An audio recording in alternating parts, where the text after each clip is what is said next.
Hello everyone. இன்றைக்கி ரொம்பவே சூப்பரான ஒரு ஹெல்த்தியான ப்ரோட்டீன் ரிச் ரெசிபி தான் பார்க்க போகிறோம். அது என்னென்னா சிக்கன் கேப்சிகம் ஃப்ரை தாங்க. ரொம்பவே டேஸ்ட்டாக இருக்குங்க. வாங்க எப்படி பண்ணுறதுன்னு பார்க்கலாம். ஃபர்ஸ்ட்டு ஸ்டவ் ஆன் பண்ணிவிட்டு ஒரு பேன் ஒன்று வச்சுக்கோங்க. அதில் கொஞ்சமாக ஆயில் விட்டுக்கோங்க. ஆயில் விட்டுட்டு ஒரு 5-6 பல் பூண்டு எடுத்து நல்லா குட்டி குட்டியாக சாப் பண்ணி அதையும் அதுக்குள்ளே சேர்த்திருங்க. அப்புறம் க்ரீன் சில்லி இருக்கு இல்லையா, அது வந்து ஒன்றே ஒன்று போட்டுக்கோங்க. காரம் வந்து உங்களுக்கு ஏற்ற மாதிரி போட்டுக்கோங்க. உங்களுக்கு எக்ஸ்ட்ரா வேணுனாலும் போட்டுக்கலாம்.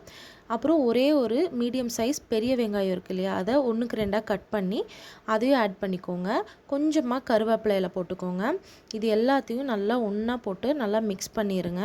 பண்ணிவிட்டு அதுக்கப்புறம் கேப்சிகம் இருக்கு இல்லையா, அதை வந்து 1க்கு 2ஆக ஓரளவுக்கு மீடியமாக கட் பண்ணிக்கோங்க. ரொம்ப சின்னதாகவும் கட் பண்ண வேண்டாம். அதையும் கட் பண்ணி உள்ளே போட்டுக்கோங்க. அதில் இருக்கிற வாட்டர் வந்து கொஞ்சம் வெளியே வரும். அப்போ வந்து ஓரளவுக்கு வெந்திருக்கும். அதுக்கப்புறம் சிக்கன் வந்து நல்லா மஞ்சத்தூள் போட்டு ஒரு 4-5 டைம்ஸ் நல்லா கழுவிட்டு வாஷ் பண்ணிவிட்டு அதையும் நல்லா போட்டு சாட் பண்ணிக்கோங்க.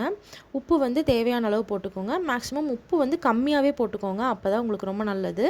அதையும் நல்லா மிக்ஸ் பண்ணிவிட்டு இதில் வந்து மஞ்சத்தூள், சிக்கன் மசாலா, மல்லித்தூள், மிளகாத்தூள் இது 4மே நான் ஆட் பண்ணியிருக்கேன். போட்டு நல்லா ஒரு பெரட்டிடுங்க. அதுக்கப்புறம் தண்ணி வந்து தேவையான அளவு ஊற்றிக்கோங்க. நான் வந்து இதில் 1 to 1.5 டம்ளர் தண்ணி ஊற்றிருக்கேன். உங்களுக்கு எவ்வளோ நீடு இருக்கோ அந்த அளவுக்கு ஊற்றிக்கலாம். மேக்ஸிமம் ஒரு 10 to 15 மினிட்ஸ்க்குள்ளே இந்த சிக்கன் வந்து நல்லாவே வெந்துருங்க.